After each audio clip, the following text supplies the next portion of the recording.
નરસિંહ મહેતાએ આ તપોભૂમિ ઉપર ભગવાન મહાદેવનો અઘોર તપસ્યા કરી અને ભગવાન મહાદેવ ભગવાન શિવજીને પ્રસન્ન કર્યા। દ્વારકાથી ભગવાન કૃષ્ણ એની પટરાણી સાથે રથમાં બિરાજમાન થઈ અને આ પવિત્ર ભૂમિ ઉપર આવ્યા। અહીંથી એક ભોંયરું આપણા તળાજાના ડુંગર પર નીકળતું। હર હર મહાદેવ, બધાને નવા વિડીયોમાં સ્વાગત છે। તો આજે શ્રાવણ માસની શરૂઆત થઈ ગઈ છે અને આપણે આવી ગયા છીએ ગોપનાથ મહાદેવ। અને ગોપનાથ મહાદેવ આમ તો અવારનવાર ઘણા બધા દર્શન કરવા આવતા હોય, પણ હિસ્ટ્રી છે ને બહુ ઓછા લોકોને ખબર, ઘણા લોકોને ખબર છે પણ અમુક હિસ્ટ્રી છે ને એ નથી કોઈને ખબર। તો આ વિડીયોમાં છે ને તમને સંપૂર્ણ ગોપનાથ મહાદેવની હિસ્ટ્રી, મતલબ કે ઇતિહાસ શું છે એ બધું જ તમને ખબર પડી જાય। તો કન્ટિન્યુ બન્યા રહો અને કમેન્ટમાં અત્યારથી હર હર મહાદેવ લખી નાખજો અને પવિત્ર શ્રાવણ માસની બધાને હાર્દિક શુભકામનાઓ। ગોપનાથ દાદાના દર્શન કરી લ્યો। આ છે ગોપનાથ દાદાના સ્વયંભૂ જે શિવલિંગ છે ને, પ્રગટ થયેલા છે ભોળાનાથ। તો એમના તમે દર્શન કરી નાખો અને કમેન્ટમાં હર હર મહાદેવ લખવાનું ભૂલતા નહીં। અત્યારે આપણી સાથે ગોપનાથ મહંત જીગ્યાને એમ કહેવાય કે ભૂદેવ છે। તો ગોપનાથ મહાદેવનો ઇતિહાસ કહેશે દાદા, તો થોડોક કહો દાદા। જય ગોપનાથ મહાદેવ। તત્પુરુષાય વિદ્મહે મહાદેવાય ધીમહિ તન્નો રુદ્ર પ્રચોદયાત। પવિત્ર શ્રાવણ માસની આજથી શરૂઆત થઈ છે અને ભગવાન ગોપનાથ મહાદેવનું સાનિધ્ય, અને કહેવાય છે ઇતિહાસની અંદર કે નરસિંહ મહેતા વખતની અંદર લગભગ 15મી 16મી સદીમાં નરસિંહ મહેતા થઈ ગયા અને એ સમયે નરસિંહ મહેતાએ આ તપોભૂમિ ઉપર ભગવાન મહાદેવનો અઘોર તપસ્યા કરી અને ભગવાન મહાદેવ ભગવાન શિવજીને પ્રસન્ન કર્યા। ભગવાનને પ્રસન્ન કર્યા એટલે ભગવાન સ્વયંભૂ પ્રગટ થયા, ભગવાનને દર્શન આપ્યા અને ભગવાન મહાદેવે કીધું કે માગો માગો નરસિંહ મહેતા, તમારે શું જોઈએ છે? ત્યારે નરસિંહ મહેતા કાંઈ બોલ્યા નહીં, બરાબર। ફરી વખત ભગવાને રજૂઆત કરી કે તમે આટલી અઘોર તપશ્ચર્યા કરી છે, હું પ્રસન્ન થયો છું, મારે તમને વરદાન આપવું છે, તમે જે માગો એ તમને હું આપવા માટે તૈયાર છું। છતાં પણ નરસિંહ મહેતા કાંઈ બોલ્યા નહીં। અંતે ભગવાન શિવજી મૂંઝાણા છે કે આ હઠીલો બ્રાહ્મણ આટલી અઘોર તપશ્ચર્યા કરી, મારે વરદાન આપવું છે પણ કાંઈ બોલતા નથી, બરાબર। પછી અંતે નરસિંહ મહેતાએ એવું સુજાડ્યું કે ભગવાન તમને જે વાલું હોય એ મને આપો। ત્યારે ભગવાન શિવજી એટલું કીધું કે મને કૃષ્ણ વાલા છે, દ્વારકાધીશ વાલા છે, બસ પ્રભુ મને દર્શન કરાવો। અને પછી ભગવાન મહાદેવે દ્વારકાધીશ કૃષ્ણ ભગવાનને આદેશ કર્યો અને દ્વારકાથી ભગવાન કૃષ્ણ એની પટરાણી સાથે રથમાં બિરાજમાન થઈ અને આ પવિત્ર ભૂમિ ઉપર આવ્યા। અહીંયા નરસિંહ મહેતાને કાન ગોપીની રાસલીલા બતાવી અને એવી ઘટના ઘટી કે એ સમયે જે રાસલીલા ચાલુ હતી ત્યારે નરસિંહ મહેતા રાસલીલાના દર્શન કરવા માટે એટલા બધા તલ્લીન થઈ ગયા કે નરસિંહ મહેતા પોતાનું ભાન ભૂલી ગયા, બરાબર। અને એમ કહેવાય ને કે એક ભગવાન સાથે એક તાર લાગી ગયો, ભક્તિની એક પરાકાષ્ઠા જે છે, બરાબર, એવો એક તાર લાગી ગયો અને પોતાનું ભાન ભૂલી ગયા। હાથમાં મશાલ હતી, મશાલ હળગી ગઈ, હાથ સળગવા લાગ્યો, પણ નરસિંહ મહેતાને કાંઈ ખબર નહીં। અંતે ભગવાન કૃષ્ણ જોઈ ગયા અને પછી ત્યારે કથા બહુ મોટી છે, ઇતિહાસ બહુ મોટો છે, પણ પછી અંતે ભગવાને એવા વચન બંધાણા કે જ્યારે જ્યારે નરસિંહ મહેતા બોલાવે ત્યારે ત્યારે ભગવાન જે છે એના કામ કરવા માટે, નરસિંહ મહેતાના કામ કરવા માટે હું અવશ્ય પધારીશ, બરાબર। અને એ રીતે આ ભગવાનનો ઇતિહાસ નરસિંહ મહેતા સાથે જોડાયેલો છે। ભગવાન નરસિંહ મહેતાનું, નરસિંહ ભગવાનનું, ભગવાન શિવજીનું સાનિધ્ય છે, હરિ અને હરનું અહીંયા સ્વરૂપ છે। આ મંદિરની ભગવાન દાદાની એક વિશેષતા એ છે કે આ શંકર ભગવાનના મંદિર ઉપર શિખર ઉપર સફેદ ધજા બિરાજમાન છે।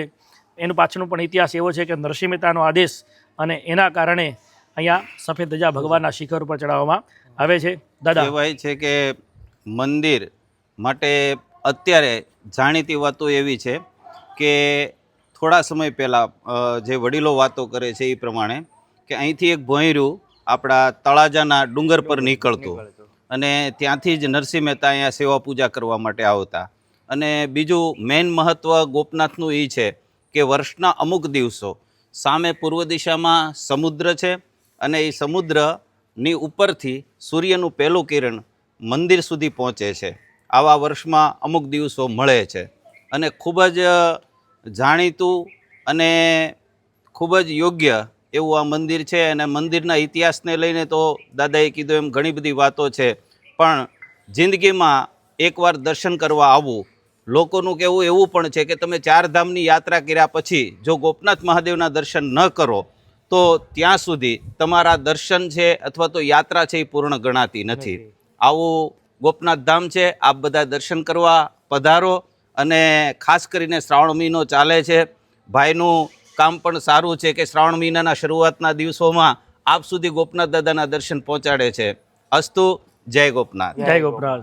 આ છે ને મંદિરની ઉપર શિખરની ઉપર છે ને એક સર્પ બનાવેલો છે. જો અલગ જ આખો સાપને આકારનો સર્પ છે. આખેલી જોવો તો તમને આઈડિયા આવે. આ રીતનો કંઈક સર્પ બનાવેલો છે. આ તમે ક્યારે જોયું જ નહીં હોય ગોપનાથના વિડીયોમાં. પહેલી વાર હિસ્ટ્રીમાં પહેલી વાર આ વસ્તુ દેખાય છે. આ છે ને ભાઈ મેન શિખર છે અને એની નીચેનો જે આ ભાગ છે ને ત્યાં તમને આગળ મેં સર્પ બતાવ્યો ને ત્યાં અહીંયા છે. જુઓ તમે સર્પ બનાવેલો છે. સરસ મજાનું મળિયા દાદાનું મંદિર છે અને અહીંયા છે ને ગોળની માનતા કરતા હોય છે લોકો. આ મંદિરની નીચે છે તો તમે એમના પણ દર્શન કરી લ્યો. સરસ મજાના દાદા બિરાજમાન છે અને અહીંયા બધા ગોળ જવારવાની માનતા કરતા હોય. મળિયા દાદાનું મંદિર છે ને સરસ મજાની જો જગ્યાનું રસોડું છે અહીંયા અને બધી બહેનો જો અહીં સરસ મજાની રોટલીનું કામ કરી રહી છે. રોટલી બનાવે છે બેન.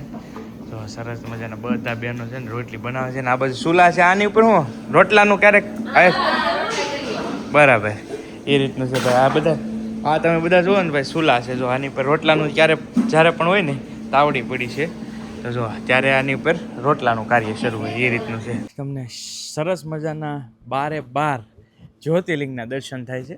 ગોપનાથમાં આ રીતની થીમ જ સેટ કરેલી છે. 12 જ્યોતિર્લિંગના તમે દર્શન કરી શકો છો. સાથે સાથે 4 ધામના પણ તમને દર્શન થઈ જાય છે. જો બદ્રીનાથ, યમનોત્રી, ગંગોત્રી અને પહેલું હતું ને કેદારનાથ એ રીતનું છે. મસ્ત બનાવેલું. તો અહીંયા પણ તમે આવજો. આ મંદિર છે ને એની એક્ઝેક્ટ બાજુમાં છે. મસ્ત. તો હવે બધી જગ્યાએ તમને દર્શન કરાવ્યા છે અને ગોપનાથ મહાદેવનો ઇતિહાસ પણ તમને ખ્યાલ આવી ગયો છે.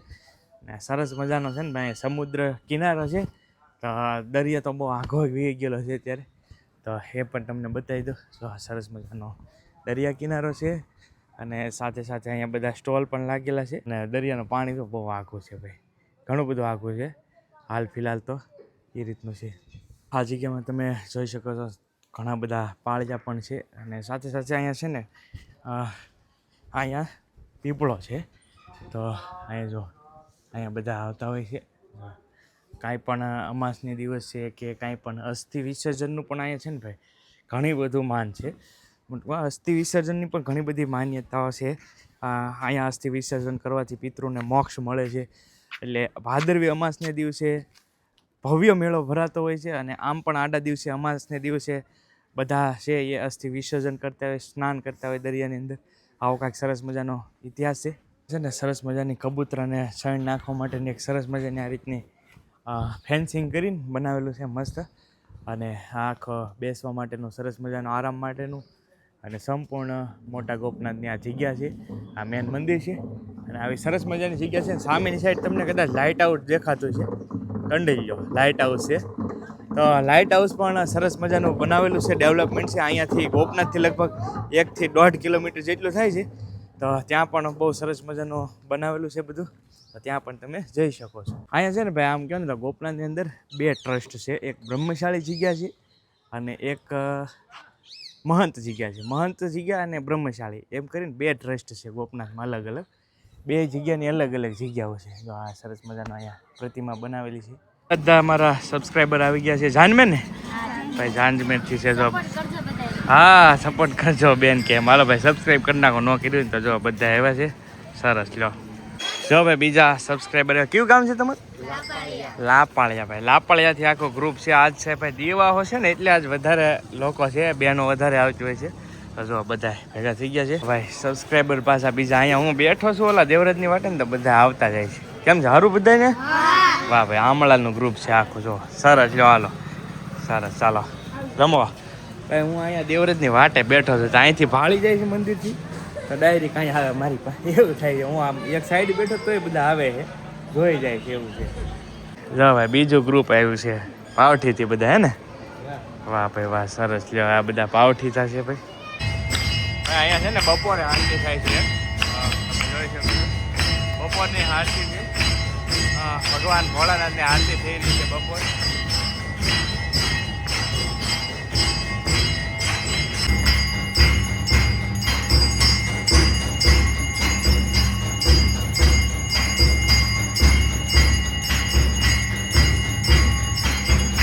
આ એની પ્રસાદી છે.